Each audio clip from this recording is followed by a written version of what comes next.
Morning. And for today's devotion, Isaiah chapter 7, verses 1 to 17. It's a story we know. Uzziah is, after Uzziah, uh, the northern armies are coming against Israel, and Ahaz is scared. And God comes to Ahaz and says, "Don't worry. They may look impressive, they may seem to be big, but they are not going to succeed in their plans." And the Lord says to Ahaz, "Hey, ask for a sign." And he says, No, I am not going to ask for a sign. I don't want to be hyper spiritual. But guess, the Lord is saying, ask for a sign. And then in Isaiah 7, verse 14, he gives him the promise. A virgin will conceive, and a child will be born, and his name shall be called Emmanuel, God with us. That verse, Emmanuel, God with us, is such a big comfort to us. When we think about promises, sometimes we give up on people and say they always make promises but never keep it. We can, get upset about it. But here the Lord is saying to Ahaz, I am making a promise. Your enemies whom you think are big, impressive, they have a lot of power, they will not be able to succeed in their plans. Why? Because I am telling you, they will not be able to, and I will give you a sign. Sometimes when we realize that someone is not going to keep their promise, we can get upset, we can get discouraged, we can lose perspective. But when the Lord makes a promise, He means to keep it. When He makes one, He means to keep it. When He makes many, He means to keep them. And that is how we trust Him and His plans for the future. When we look at that in the Bible, we call this faith obedience.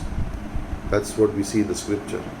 That people believed what God said and then they obeyed as He had said, even when it did not look like anything is going to happen.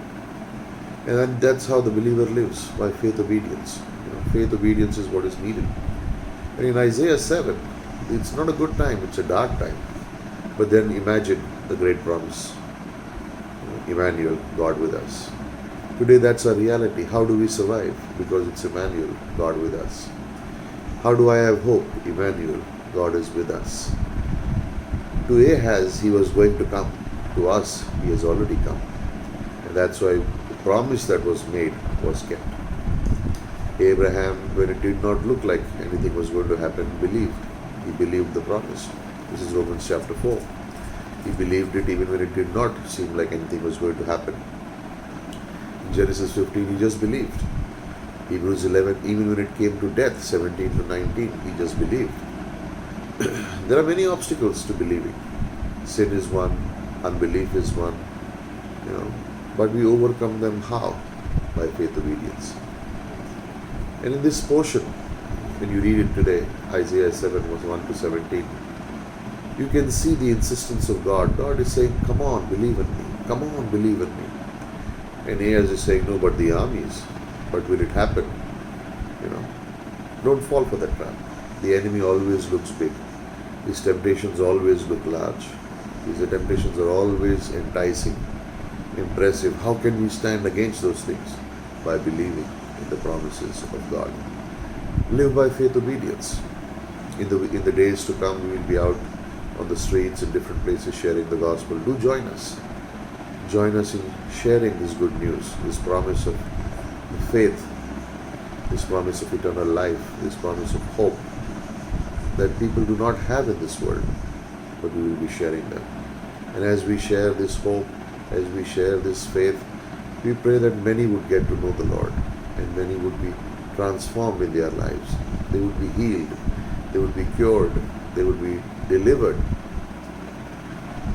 Don't look at the past. Don't look at the future with a question mark. Remember, it's Emmanuel. God is with us. God is with you. And that's what matters. Continue to live in faith obedience and be blessed. Amen.